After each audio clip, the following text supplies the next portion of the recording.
विद्यार्थी मित्रों, आज के इस मंगलमय दिन की शुभकामनाएं देते हुए मैं कक्षा 11वीं के छात्रों की हिंदी की ऑनलाइन तासिका आरंभ करने जा रही हूँ।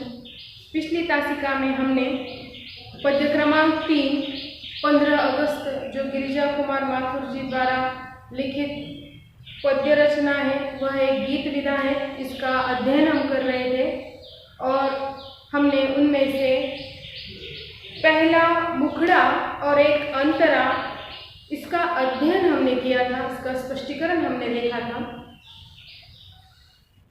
पूरा देश जो है 15 अगस्त 1947 को अंग्रेजों की गुलामी से आज़ाद हुआ था और उसकी पहली रात्रि में कवि तमाम जनता को, देश के पहरेदार सैनिकों को, हर एक देशवासी को और देश के कर्णधारों को आगाह करना चाह रहे हैं कि अगर हमें आज़ादी तो मिली है, लेकिन उसके बावजूद भी ये हमारे स्वर्ग का सिर्फ एक पहला चरण है, ये सिर्फ एक पहली उपलब्धि है।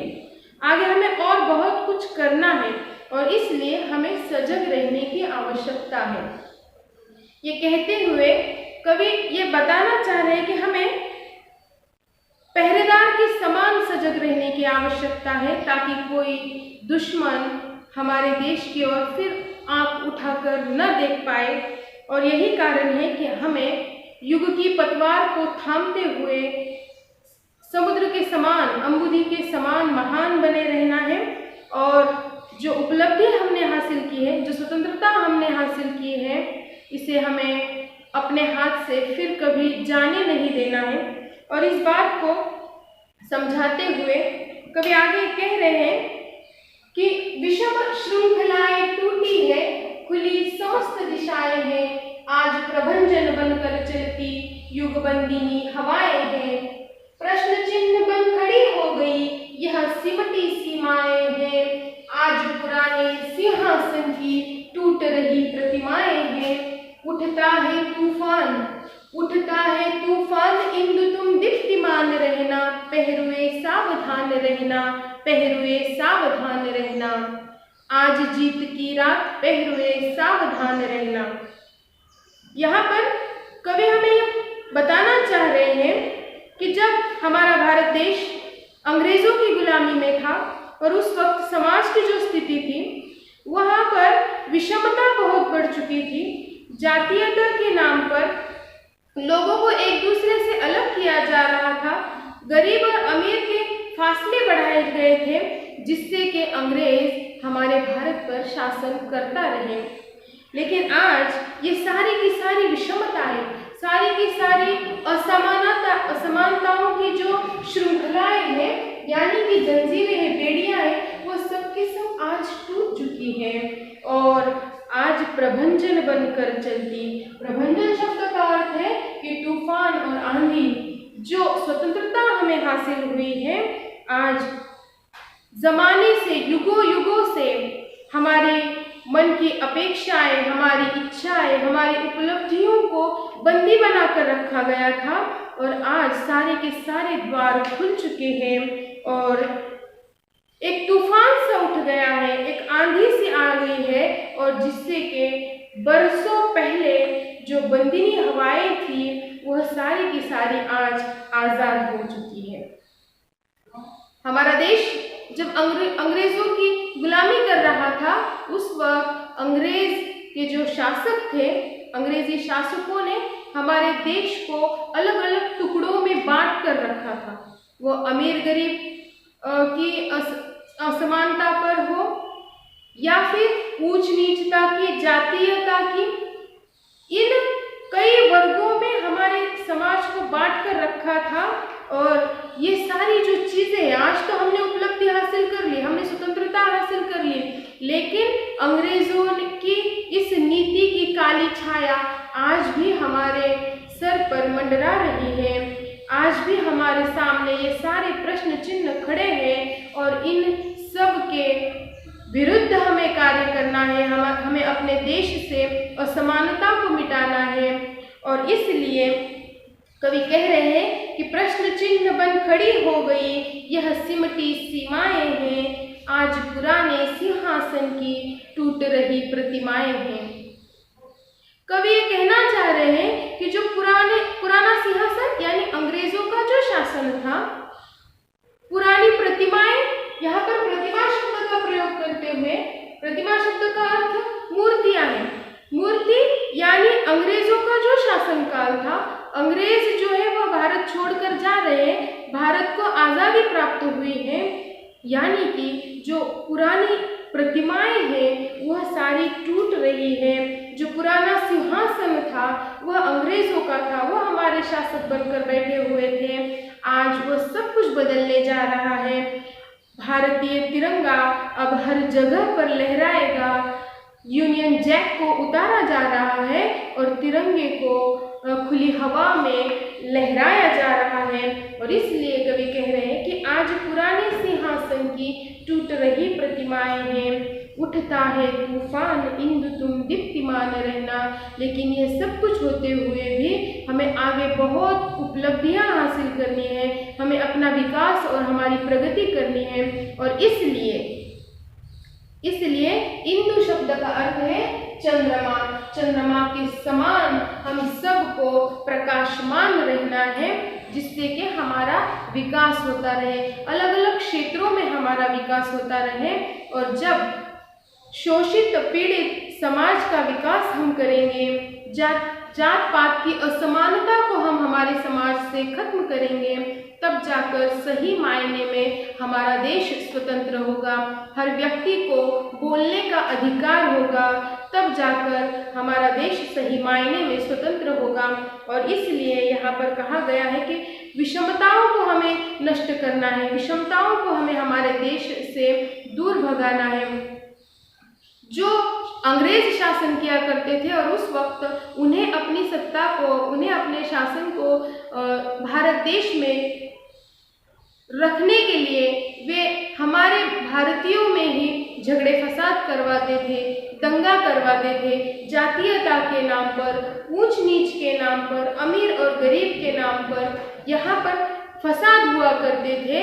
और कवि कह रहे हैं कि उनकी जो यह विगत छाया है, या उनकी जो काली छाया है, वो आज भी हमारे समाज के ऊपर मंडरा रही है। और ऐसे जो लोग हैं, इन लोगों से हमें सतर्क रहने की आवश्यकता है। और इसलिए कवि कह रहे हैं कि हमें चंद्रमा के समान दीप्तिमान रहना है, हमें चंद्रमा के समान प्रकाशमान रहना है।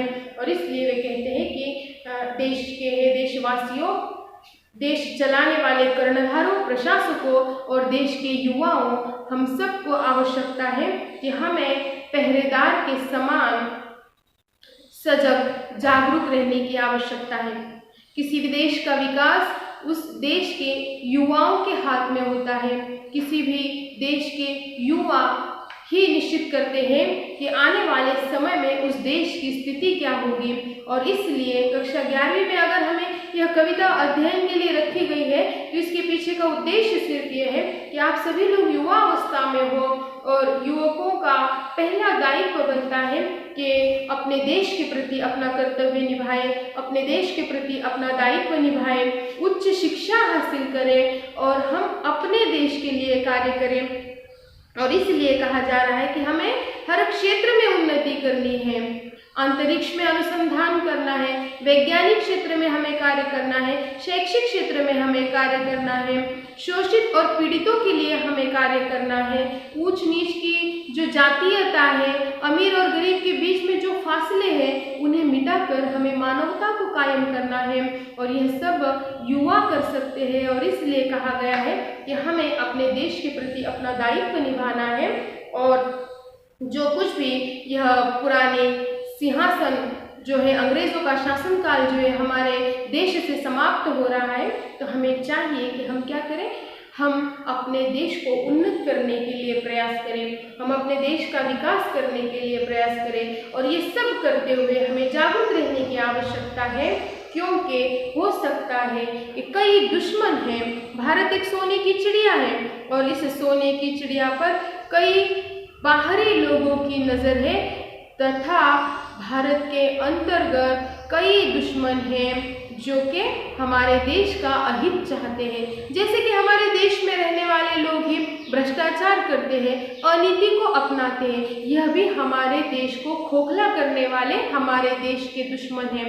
तो इन सब लोगों से हमें जागरूक रहने के लिए कवि हमें कह रहे हैं कि हमने उपलब्धि हासिल कर ली है, हमने स्वतंत्रता हासिल कर ली है, लेकिन यहाँ पर हमें रुकना नहीं है। इससे ज़्यादा और बहुत ज़्यादा कार्य करने की हमें आवश्यकता है, हमें जागरूक रहने की आवश्यकता है, उस पहरेदार के समान जागरूक रहने की आवश्यकता है जो सीमा पर खड़ा हुआ है, उस सैनिक के समान देश के हर व्यक्ति को जागरूक रहने की आवश्यकता है, क्योंकि देश के अंदर भी देश के कई दुश्मन मौजूद हैं और इन सब से अगर देश को बचाना है तो हर व्यक्ति को अपने कर्तव्य को निभाना पड़ेगा, हर व्यक्ति को अपने दायित्व को निभाना पड़ेगा और किस तरह से अपने देश से विषमता को हटाया जाए इस पर हमें कार्य करना पड़ेगा। किस तरह से शोषित और पीड़ित जो समाज था हमारा, अंग्रेज़ों के शासनकाल में पूरा के पूरा समाज जो है वह शोषित हो चुका था, वो पीड़ित हो चुका था। तो ऐसे शोषित और पीड़ित लोगों को हमें न्याय दिलाना होगा और जब हम यह कार्य करेंगे, जब सब लोग खुशी खुशी यहाँ पर रहेंगे, तब जाकर हम कहेंगे कि हमें पूरी तरह स्वतंत्रता मिली है, तब हम ये कह पाएंगे कि आज भारत स्वतंत्र हुआ है। इसलिए कवि कह रहे हैं कि ये सारी जो चीज़ें हैं इन सब से हमें बचकर रहना है और सजग और जागरूक रहना है।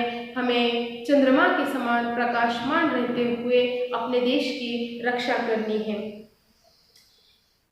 यहाँ पर युवाओं से कवि कहना चाहते हैं कि हम जो युवा है हम देश का विकास कर सकते हैं। देश में, अपने समाज में, अपने गांव में और अपने घर में उत्पन्न होने वाले छोटे छोटे प्रश्नों पर हम कार्य कर सकते हैं। यह जो देश है जिसके नाम पर हम जीते हैं, इस देश का खा पी कर हम बड़े होते हैं, उस देश के प्रति, यह देश ही हमारी पहचान है और इसलिए इस देश के प्रति हमारा कर्तव्य है, हमारा दायित्व बनता है और इसलिए हमें चाहिए कि हम अपने दायित्व को पूरी तरह से निभाएं। इसलिए कवि कहना चाह रहे हैं कि स्वतंत्रता प्राप्ति तो हो चुकी है, एक रत्न हमने प्राप्त कर लिया है, लेकिन पूरी मुक्ता की डोर, पूरी मोतियों की डोर अगर हमें पिरोनी है तो हमें अलग अलग क्षेत्र में अपना विकास करना होगा, भारत का नाम पूरे विश्व में ऊंचा करना होगा, तब जाकर हमें सही मायने में स्वतंत्रता मिलेगी, ऐसा हम कह सकते हैं। तो प्रस्तुत अंतरे में कवि यही कहना चाह रहे हैं कि हमारी सारी विषम श्रृंखलाएं अब टूट चुकी हैं और सारी दिशाएं हमारे लिए खुल चुकी हैं। हम सही मायने में आज़ाद हुए हैं, लेकिन अब इन खुली दिशाओं में जाकर हम सबको अपना कार्य करना पड़ेगा और देश को उन्नत करने का प्रयास करना पड़ेगा। युगों युगों से हमारे विचारों को, हमारे कार्यों को बंदी बनाकर रखा गया था, आज वो सब कुछ खुल चुका है, आज हम आज़ाद हो चुके हैं। हम अपने देश का विकास करने के लिए अब हमें तैयार होना पड़ेगा और उस दिशा में हमें कार्य करना पड़ेगा। यहाँ पर कवि इस अंतरे में हमें जागरूक कर रहे हैं कि हमें किस तरह से अपने देश की प्रगति और विकास के लिए कार्य करना पड़ेगा। आगे का अंतरा हम अगली तासिका में देखते हैं।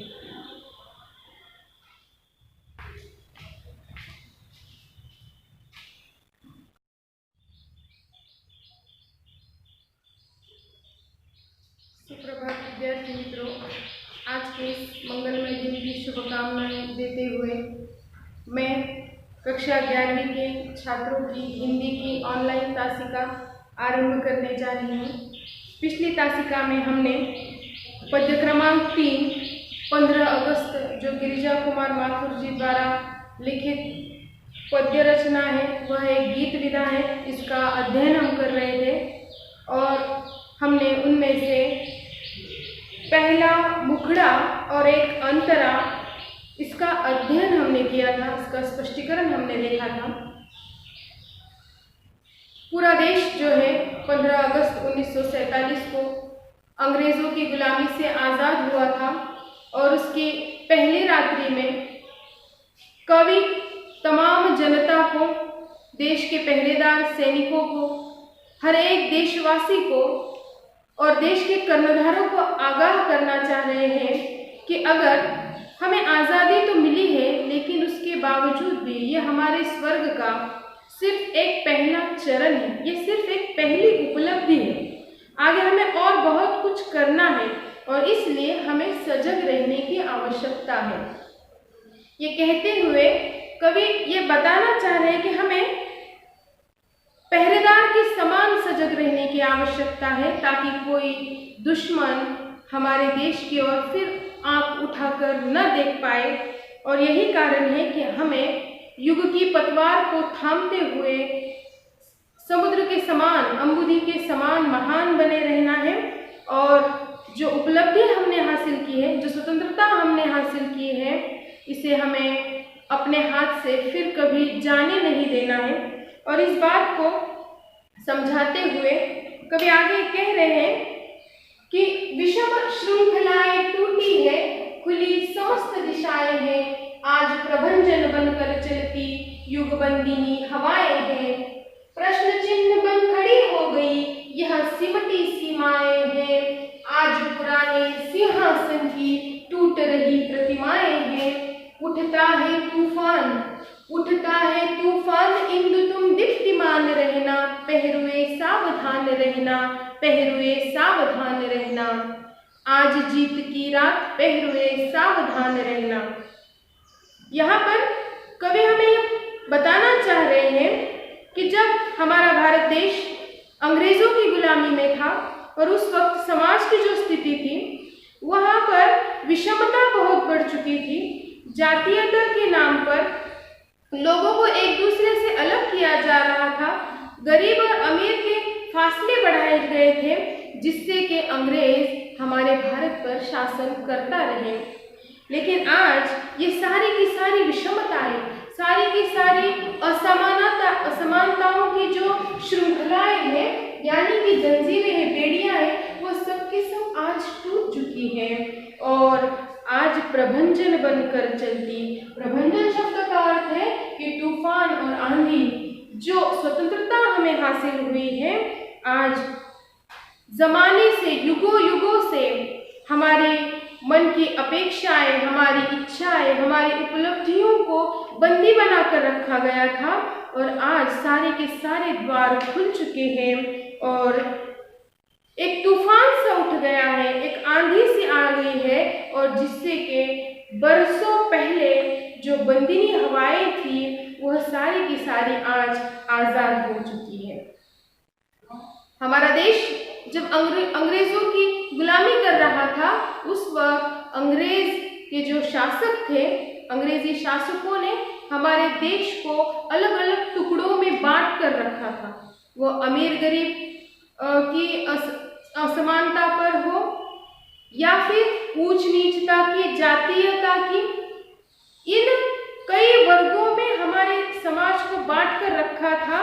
और ये सारी जो चीजें, आज तो हमने उपलब्धि हासिल कर ली, हमने स्वतंत्रता हासिल कर ली, लेकिन अंग्रेजों की इस नीति की काली छाया आज भी हमारे सर पर मंडरा रही है।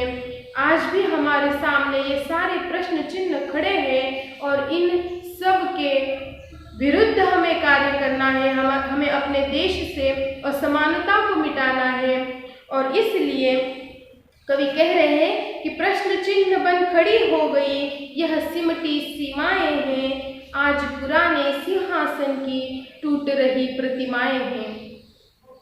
कवि ये कहना चाह रहे हैं कि जो पुराना सिंहासन यानी अंग्रेजों का जो शासन था, पुरानी प्रतिमाएं, यहाँ पर प्रतिमा शब्द का प्रयोग करते हुए, प्रतिमा शब्द का अर्थ मूर्तियां हैं। मूर्ति यानी अंग्रेजों का जो शासनकाल था, अंग्रेज जो है वह भारत छोड़कर जा रहे हैं, भारत को आज़ादी प्राप्त हुई है, यानी कि जो पुरानी प्रतिमाएं हैं वह सारी टूट रही है। जो पुराना सिंहासन था वह अंग्रेजों का था, वह हमारे शासक बनकर बैठे हुए थे, आज वह सब कुछ बदलने जा रहा है। भारतीय तिरंगा अब हर जगह पर लहराएगा। यूनियन जैक को उतारा जा रहा है और तिरंगे को खुली हवा में लहराया जा रहा है। और इसलिए कवि कह रहे हैं कि आज पुराने सिंहासन की टूट रही प्रतिमाएं हैं, उठता है तूफान इंदु तुम दीप्तिमान रहना। लेकिन ये सब कुछ होते हुए भी हमें आगे बहुत उपलब्धियां हासिल करनी है, हमें अपना विकास और हमारी प्रगति करनी है। और इसलिए इंदु शब्द का अर्थ है चंद्रमा। चंद्रमा के समान हम सबको प्रकाशमान रहना है, जिससे कि हमारा विकास होता रहे, अलग अलग क्षेत्रों में हमारा विकास होता रहे। और जब शोषित पीड़ित समाज का विकास हम करेंगे, जात पात की असमानता को हम हमारे समाज से खत्म करेंगे, तब जाकर सही मायने में हमारा देश स्वतंत्र होगा। हर व्यक्ति को बोलने का अधिकार होगा, तब जाकर हमारा देश सही मायने में स्वतंत्र होगा। और इसलिए यहाँ पर कहा गया है कि विषमताओं को हमें नष्ट करना है, विषमताओं को हमें हमारे देश से दूर भगाना है। जो अंग्रेज शासन किया करते थे और उस वक्त उन्हें अपनी सत्ता को, उन्हें अपने शासन को भारत देश में रखने के लिए वे हमारे भारतीयों में ही झगड़े फसाद करवाते थे, दंगा करवाते थे, जातीयता के नाम पर, ऊंच नीच के नाम पर, अमीर और गरीब के नाम पर यहाँ पर फसाद हुआ करते थे। और कवि कह रहे हैं कि उनकी जो यह विगत छाया है, या उनकी जो काली छाया है, वो आज भी हमारे समाज के ऊपर मंडरा रही है। और ऐसे जो लोग हैं, इन लोगों से हमें सतर्क रहने की आवश्यकता है।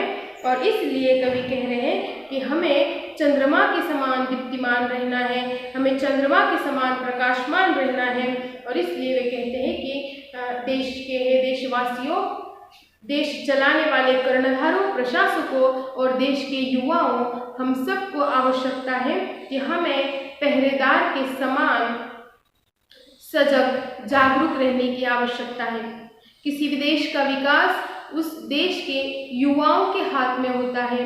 किसी भी देश के युवा ही निश्चित करते हैं कि आने वाले समय में उस देश की स्थिति क्या होगी। और इसलिए कक्षा 11वीं में अगर हमें यह कविता अध्ययन के लिए रखी गई है, तो इसके पीछे का उद्देश्य सिर्फ ये है कि आप सभी लोग युवा अवस्था में हो, और युवकों का पहला दायित्व बनता है कि अपने देश के प्रति अपना कर्तव्य निभाएं, अपने देश के प्रति अपना दायित्व निभाएं, उच्च शिक्षा हासिल करें और हम अपने देश के लिए कार्य करें। और इसलिए कहा जा रहा है कि हमें हर क्षेत्र में उन्नति करनी है, अंतरिक्ष में अनुसंधान करना है, वैज्ञानिक क्षेत्र में हमें कार्य करना है, शैक्षिक क्षेत्र में हमें कार्य करना है, शोषित और पीड़ितों के लिए हमें कार्य करना है, ऊंच नीच की जो जातीयता है, अमीर और गरीब के बीच में जो फासले हैं, उन्हें मिटाकर हमें मानवता को कायम करना है। और यह सब युवा कर सकते हैं। और इसलिए कहा गया है कि हमें अपने देश के प्रति अपना दायित्व निभाना है। और जो कुछ भी यह पुराने सिंहासन जो है, अंग्रेजों का शासनकाल जो है हमारे देश से समाप्त हो रहा है, तो हमें चाहिए कि हम क्या करें, हम अपने देश को उन्नत करने के लिए प्रयास करें, हम अपने देश का विकास करने के लिए प्रयास करें। और ये सब करते हुए हमें जागरूक रहने की आवश्यकता है, क्योंकि हो सकता है कि कई दुश्मन हैं। भारत एक सोने की चिड़िया है और इस सोने की चिड़िया पर कई बाहरी लोगों की नज़र है, तथा भारत के अंतर्गत कई दुश्मन हैं जो कि हमारे देश का अहित चाहते हैं। जैसे कि हमारे देश में रहने वाले लोग ही भ्रष्टाचार करते हैं, अनीति को अपनाते हैं, यह भी हमारे देश को खोखला करने वाले हमारे देश के दुश्मन हैं। तो इन सब लोगों से हमें जागरूक रहने के लिए कवि हमें कह रहे हैं कि हमने उपलब्धि हासिल कर ली है, हमने स्वतंत्रता हासिल कर ली है, लेकिन यहाँ पर हमें रुकना नहीं है। इससे ज़्यादा और बहुत ज़्यादा कार्य करने की हमें आवश्यकता है, हमें जागरूक रहने की आवश्यकता है, उस पहरेदार के समान जागरूक रहने की आवश्यकता है जो सीमा पर खड़ा हुआ है, उस सैनिक के समान देश के हर व्यक्ति को जागरूक रहने की आवश्यकता है, क्योंकि देश के अंदर भी देश के कई दुश्मन मौजूद हैं। और इन सब से अगर देश को बचाना है तो हर व्यक्ति को अपने कर्तव्य को निभाना पड़ेगा, हर व्यक्ति को अपने दायित्व को निभाना पड़ेगा और किस तरह से अपने देश से विषमता को हटाया जाए इस पर हमें कार्य करना पड़ेगा। किस तरह से शोषित और पीड़ित जो समाज था हमारा अंग्रेजों के शासनकाल में, पूरा के पूरा समाज जो है वह शोषित हो चुका था, वो पीड़ित हो चुका था। तो ऐसे शोषित और पीड़ित लोगों को हमें न्याय दिलाना होगा और जब हम यह कार्य करेंगे, जब सब लोग खुशी खुशी यहाँ पर रहेंगे, तब जाकर हम कहेंगे कि हमें पूरी तरह स्वतंत्रता मिली है, तब हम ये कह पाएंगे कि आज भारत स्वतंत्र हुआ है। इसलिए कवि कह रहे हैं कि ये सारी जो चीज़ें हैं इन सब से हमें बचकर रहना है और सजग और जागरूक रहना है। हमें चंद्रमा के समान प्रकाशमान रहते हुए अपने देश की रक्षा करनी है। यहाँ पर युवाओं से कवि कहना चाहते हैं कि हम जो युवा है हम देश का विकास कर सकते हैं। देश में, अपने समाज में, अपने गांव में और अपने घर में उत्पन्न होने वाले छोटे छोटे प्रश्नों पर हम कार्य कर सकते हैं। यह जो देश है जिसके नाम पर हम जीते हैं, इस देश का खा पी कर हम बड़े होते हैं, उस देश के प्रति, यह देश ही हमारी पहचान है और इसलिए इस देश के प्रति हमारा कर्तव्य है, हमारा दायित्व बनता है और इसलिए हमें चाहिए कि हम अपने दायित्व को पूरी तरह से निभाएं। इसलिए कवि कहना चाह रहे हैं कि स्वतंत्रता प्राप्ति तो हो चुकी है, एक रत्न हमने प्राप्त कर लिया है, लेकिन पूरी मुक्ता की डोर, पूरी मोतियों की डोर अगर हमें पिरोनी है तो हमें अलग अलग क्षेत्र में अपना विकास करना होगा, भारत का नाम पूरे विश्व में ऊंचा करना होगा, तब जाकर हमें सही मायने में स्वतंत्रता मिलेगी, ऐसा हम कह सकते हैं। तो प्रस्तुत अंतरे में कवि यही कहना चाह रहे हैं कि हमारी सारी विषम श्रृंखलाएं अब टूट चुकी हैं और सारी दिशाएं हमारे लिए खुल चुकी हैं। हम सही मायने में आज़ाद हुए हैं, लेकिन अब इन खुली दिशाओं में जाकर हम सबको अपना कार्य करना पड़ेगा और देश को उन्नत करने का प्रयास करना पड़ेगा। युगों युगों से हमारे विचारों को, हमारे कार्यों को बंदी बनाकर रखा गया था, आज वो सब कुछ खुल चुका है, आज हम आज़ाद हो चुके हैं। हम अपने देश का विकास करने के लिए अब हमें तैयार होना पड़ेगा और उस दिशा में हमें कार्य करना पड़ेगा। यहाँ पर कवि इस अंतरे में हमें जागरूक कर रहे हैं कि हमें किस तरह से अपने देश की प्रगति और विकास के लिए कार्य करना पड़ेगा। आगे का अंतरा हम अगली तासिका में देखते हैं।